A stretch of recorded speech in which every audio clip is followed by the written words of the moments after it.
Hi, it's Rich Cooper again here, and I'm going to be bringing you another edition of RCTV as part of COAP Online. Today I'm going to be talking to the guys at AeroLegends down at Headcorn in Kent. Now they've just come back into operation in the last couple of weeks, having gone through the whole COVID pause, and now they're offering aviation experiences again. You can strap on a Spitfire, you can go flying in a Tiger Moth, but how have they done that? How have they managed to put all the policies and procedures in place so that we can again enjoy aviation? So I'm going to talk to Ben Perkins, the head of the air operations there, and the legendary Anthony Parkinson, the chief Spitfire pilot. Let's go over to them now on the Zoom call and see what they've got to say about how they did it.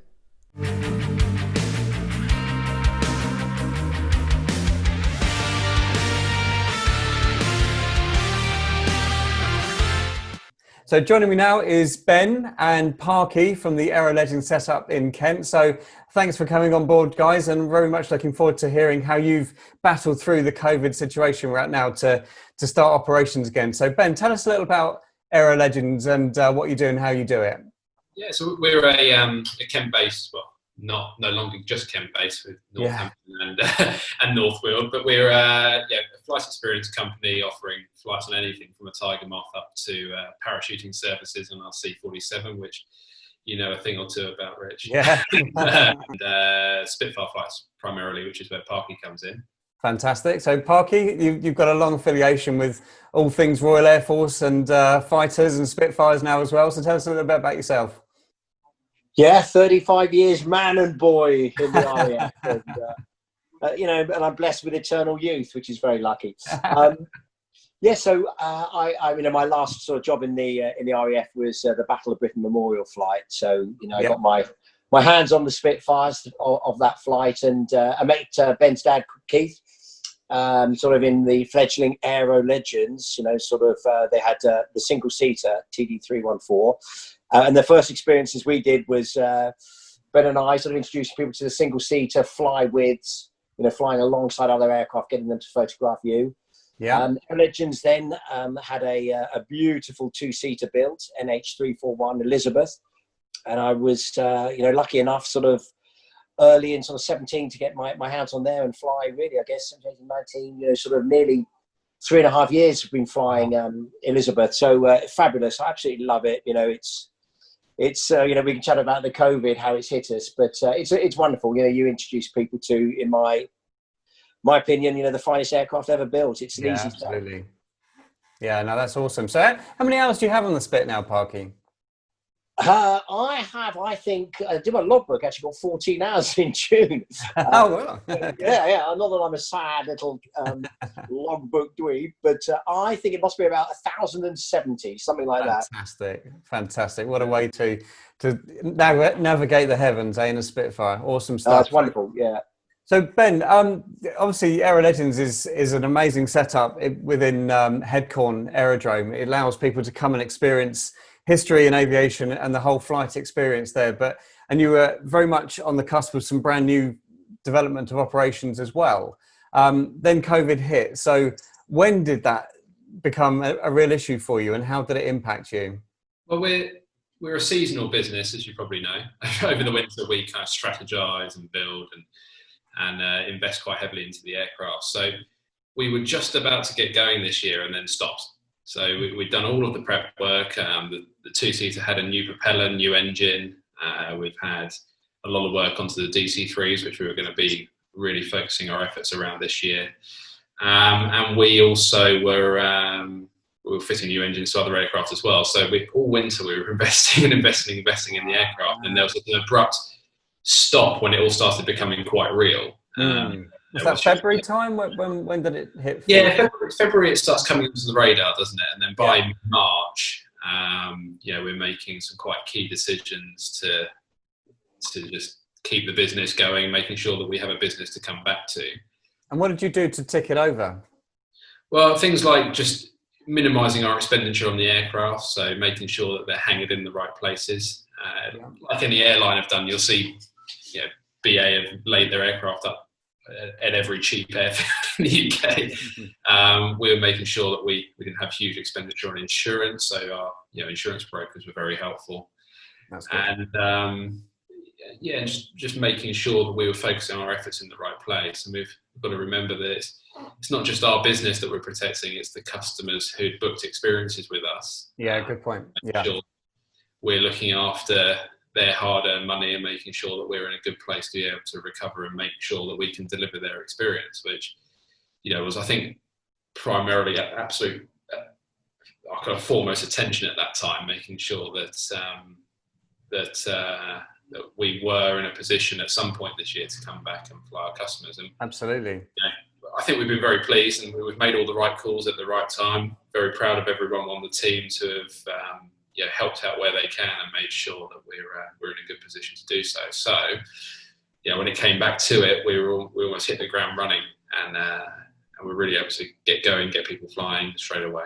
That's very sensible. So how did you look after the aeroplanes? I mean, from the little I know, they obviously need to be flown. They need to be used, right? It's like an old car. If you leave them for a long period of time, they don't particularly like that, right? So what did you do with the aeroplanes themselves? What was happening behind the scenes there? They were all inhibited. All of the engines were inhibited with ACF and turned over regularly. So there was a kind of a revised maintenance program. Okay. Each winter we've moved the majority of the maintenance in-house. So it couldn't have been at a better time, really. We were focusing on that. So the aircraft restoration company continued to look after the Spitfires, and they certainly know what they were doing. So absolutely. Spitfires were really not a concern. They were in safe hands. The Tigers, Harvards, Dakotas, the Doves, the everything else was all inhibited, laid up, turned over regularly. Mm-hmm. And we're pleased that it was then quite a quick process to turn them around and make them ready for flight. So did you have like a skeleton set of maintainers and staff come into Headcorn to turn them over? What did you do with that? No, but we moved all of the aircraft to their respective maintenance bases. So okay. We have what's kept us busy over the winter was building our maintenance company. It was started with a merger of Vintage Aero into Northwheel Flying Services, which meant we were now maintaining over 200 third-party flying aircraft. Wow, incredible. 15 restoration projects on the go, including 2 T9 Spitfires, a Yak 3, some quite interesting kit. And then we have our stuff on the back of that as well. Yeah. So there's quite a lot of work to crack through. So we made sure the aircraft were in the right places, so they were in the right, being looked after. That meant nothing at Headcorn. And we were focusing primarily on the third-party aircraft, because whilst we were not flying, the restrictions on GA and owners who own their own aircraft and want to fly it were able to get going weeks, if not months, before we were. So there was a certain focus on making sure that we were supporting our third-party customers, other operators like flying schools, and we got the wing walk company we maintained there, Stearman. So with all of that then, you were obviously really in the middle of really growing the business at the time this all hit. So did you've used the time really wisely, and did it come at a really good time for you, because you could then sort of take a step back from the busyness of your business and look at the policies and procedures and all that kind of good stuff that you were building for the maintenance stuff? Yeah, absolutely. So by default, we had to focus on other elements of the business, and it probably gave us time to speed up the progress we wanted to make on engineering. We were now given a 3-month window to absolutely get it done. And excellent. So it wasn't like a holiday for us. It was a good 6-7 day a week job, making sure the engineering was going really quite well. And I'm very pleased with the progress coming out the other end. Fantastic. Well, perhaps we can pick up on the North Wheel plans on a future episode or something like that. That's a whole new fantastic story that I want to tell. But so whilst you're looking after the machines, what about the magnificent men that flew them? So Parky, tell us a little bit about how you managed to keep current in this time. What have you been able to do? So it was fortunately we flew in November. That was the last sort of trip of 2019. That was the end of the season pretty much. And then essentially, it's all quiet until we start our work up in March. Okay. The 2-seat Spit was actually at North Weald. It was having its engine change done at North Weald. But we then needed to fly it to Duxford, not very far, but get it to Duxford just to really complete its annual. So she was sort of in tip-top shape. And actually, Ben, it worked out quite well, didn't it? Just before the lockdown, the engine change was done. So I think it must have been mid-March that I flew NH from just a quick sort of sortie to check that the engine was good. Literally just, got her airborne and just gentle power settings for, just check everything was bedded in. We then landed, checked that nothing was leaking, that everything seemed great, which it did. Wow. And then we got her to Duxford. And that was it, really. At that stage, we would have been kicking off in terms of recurrency training and getting everything, ready to go. But clearly, boom, lockdown happened. So it was a strange one for myself. It was, I essentially filled those 4 months doing every annoying job that my wife gives me in any project. And I just about done it. Yeah. And then it was, you've got another 3 months of this. Like, good grief. So, really, we were just, making sure that we were ready to go, whenever it was, whenever the lockdown could possibly be lifted. And just trying to stay mellow. It's easy to get frustrated, isn't it? But, there's more important things, and there's people with bigger concerns. And as Ben says, it was really just making sure that we were keeping the customers informed that, we were going to be ready to go. It's if they were, prepared as well to because it is about weighing up the risk, isn't it, in this sort of post absolutely lockdown world. We would be ready to do it and provide a safe service, and it's gone really well. I mean, it was just, we'll probably touch on it soon, but it was just so good for all of us. I taxied the other day, and the Tiger Moth, the Harvard, and the Spitfire, we were just all taxied at the same time out to the runway, and it was it really felt we're back. This is brilliant, and it was great seeing the customers kind of it's the 80th anniversary of the Battle of Britain, and it's so important to have in my opinion, the sound of Spitfires flying, and it's great. We managed to have a great restart to the season. Yeah, no, that's excellent. So how long did it take to come up with that new plan of operations? Because to my mind, you were probably the first guys to reopen, right? Yeah, so it's a game of getting all your ducks in a row. Operationally, we have to be ready. Sales and administratively, we need to be ready and have the guys, ready to put together the schedules, make sure that we can contact the customers and so on. And then it's also another layer above that, making sure that we're compliant with new legislation. Yep. And doing the right thing, i.e. keeping our customers, keeping our staff safe, but also being reasonable with our terms and conditions. The T's and C's are there to protect customers. They're also there to protect companies like ourselves. And also being very proactive with communication, which I think has really paid off. It's absolutely key, isn't it? There's no doubt about it. What does it look like when people arrive now at HeadCon for the Spitfire experience? What does it look like? Well, other than the jet wash upon arrival, it's fairly. It was for us. It was very important to make sure that the quality of the experience was maintained, but the safety of the staff and the customers was upheld as well. So we didn't want it to feel like a pre-op clinic. We didn't want to hazmat suits and be steaming aircraft between flights, but we came up with what we found was absolutely compliant with guidance, but also enabled us to deliver a fantastic experience. And I think if you go back a few years when we built the dispersal hut here, and we now have another one at North Weald, they lend themselves perfectly to social distancing, and the facilities are absolutely perfect. So we've got 20 outdoor 8-seat benches which customers can sit at and watch. Yep.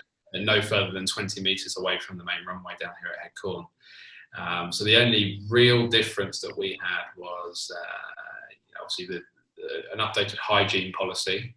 So everyone's washing hands, everyone's sanitising the aircraft, wearing face shields. But the biggest difference to a customer experience was that it was only the flying guest who was allowed into the dispersal hut, which doubled as our briefing facility. Yeah. Other than that, unchanged. So we managed to uphold a really high quality of experience and keep the guests involved in the experience as well, which in our kind of game is very important, because they're not the people that have purchased the experience for the person flying. So absolutely, yeah, totally agree. To look after them as it is to look after the person who's flying in the aircraft. So how often do you have to review everything? Oh, it's on a fairly daily basis at the moment. Daily. Mm-hmm. Paying very close attention to the coronavirus briefings at 5:00. making sure that we're on top of new legislation coming out. And as and when it comes out, we need to be prepared to act responsibly in line with it. So fortunately, as we got going, as we were saying, the experience hasn't actually changed that much. It's amazing to hear.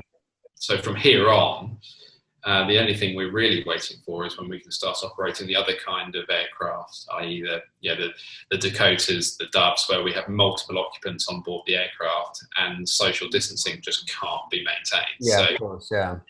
So obviously that's the next big step for us, and that's, touch wood, back to normality from that point. The new normal, eh?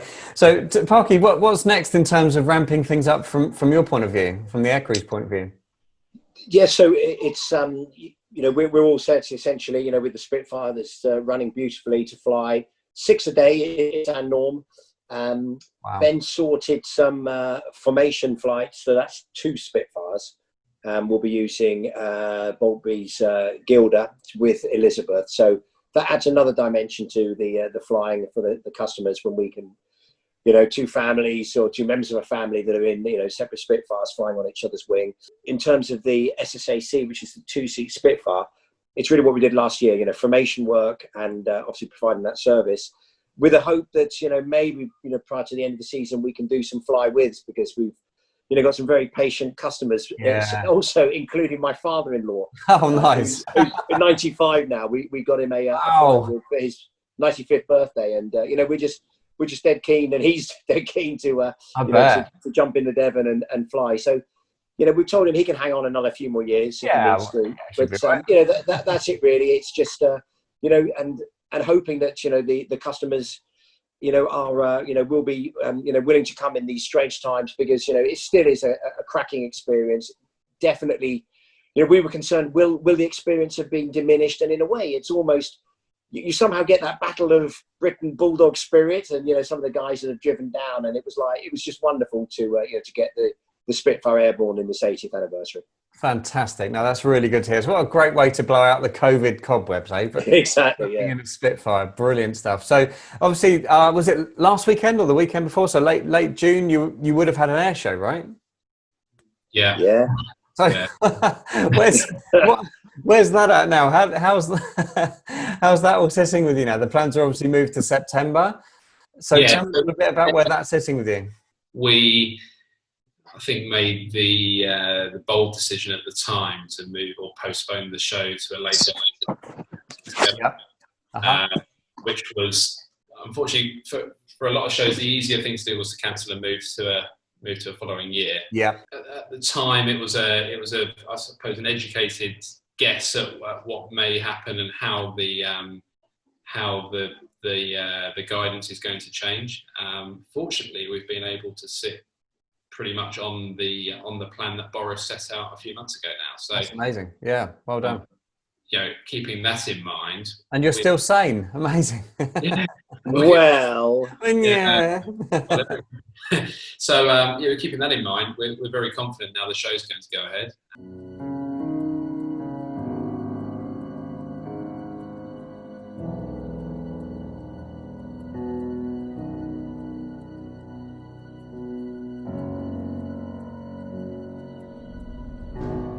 It was an absolute pleasure showcasing everything we can do at AeroLegends for the air show this summer. In my opinion, the Headcorn Air Show is one of the friendliest and just most fun air shows I've displayed at. The aircraft are so close to the crowd. When we're starting up, shutting down, you really get feedback from the audience. And you can go and chat to the guys afterwards, after you've flown, and it's just a really, really pleasant atmosphere.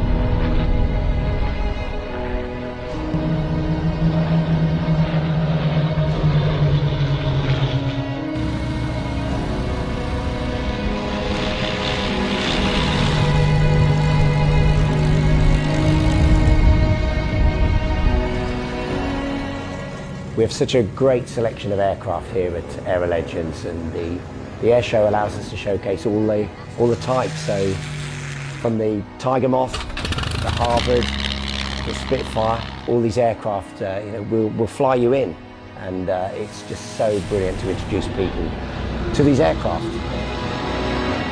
The Dakota, is such a rare aircraft. This aircraft has got incredible history. It flew in D-Day, it flew in Arnhem.